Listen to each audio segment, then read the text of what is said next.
बिस्मिल्लाहिर्रहमानिर्रहीम। अस्सलाम वालेकुम व्यूअर्स, क्या हाल चाल है आप लोगों के। आज मैं अपने लिए बहुत अच्छी अच्छी टिप्स लेकर आई हूँ। और खबरदार जो आपने इस्त्री से कपड़े किए और आपका पता है कि कपड़े इस्त्री से करें तो कितना ज़्यादा बिजली का बिल आता है, और क्या कहते हैं कि बस अल्लाह ही अल्लाह। तो फर्स्ट टिप मेरी ये है कि हम जब दाल भिगोते हैं, चावल भिगोते हैं,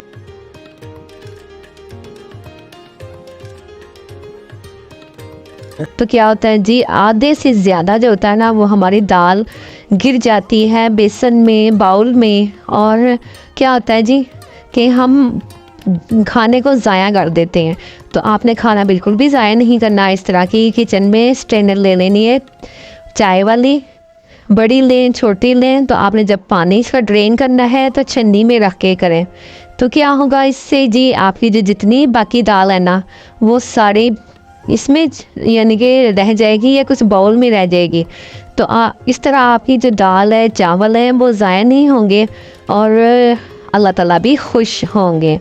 तो हमारे नेक्स्ट टिप क्या है जी, कपड़े, इस तरह के कपड़े जो खद्दर के होते हैं, कॉटन के होते हैं, इनको इस्त्री करना बहुत ही ज़्यादा मुश्किल होता है। तो आज मैं आपको बताऊंगी कि कपड़े इस्त्री कैसे करते हैं। तो आपने तो जैसे कि थंबनेल में जिस वजह से आप आए हैं, आप लोगों ने सोचा होगा कि आप ही ने तो ये कहा है कि जी इस्त्री से कपड़े खबरदार जो किए। लेकिन देखें ना, सबकी अपनी अपनी चॉइस है। कोई कपड़े इस्त्री से करता है, कोई जो एक और तरीका मैं बताऊंगी उससे भी कर सकता है कोई। तो आपने सबसे पहले, वो मैं बाद में बताती हूँ, सबसे पहले आपने कॉलर इस्त्री करना है। फर्स्ट स्टेप जो है ना, वो जो इस तरह के ज़िद्दी कपड़े होते हैं ना जिनमें लगी हुई होती है खूब सिलवटें ज़्यादा सारे, तो उनमें आपने कॉलर को करना है स्प्रे, वाटर स्प्रे करना है। उसके बाद कॉलर को खूब अच्छे से प्रेस करना है, तो ये हो जाएगा आपका बिल्कुल सीधा।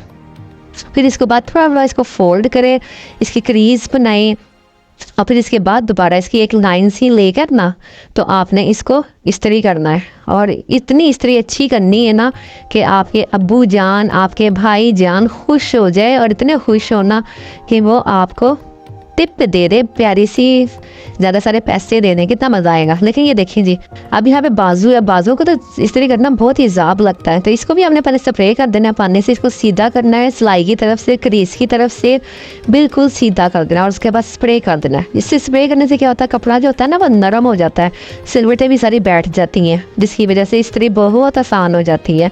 तो आपने देखा होगा कि अक्सर जो होते हैं ना धोबी वगैरह, वो पानी लगा के इस्त्री करते हैं। चाहे कोई सा भी कपड़ा हो ना, पानी ज़रूर, स्प्रे ज़रूर किया करें।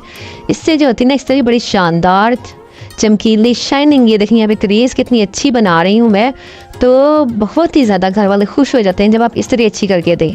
तो यहाँ पे मैंने अब जब आपने कॉलर इस्त्री कर लिया, कॉलर करने के बाद आपने बाजू इस्त्री करने हैं।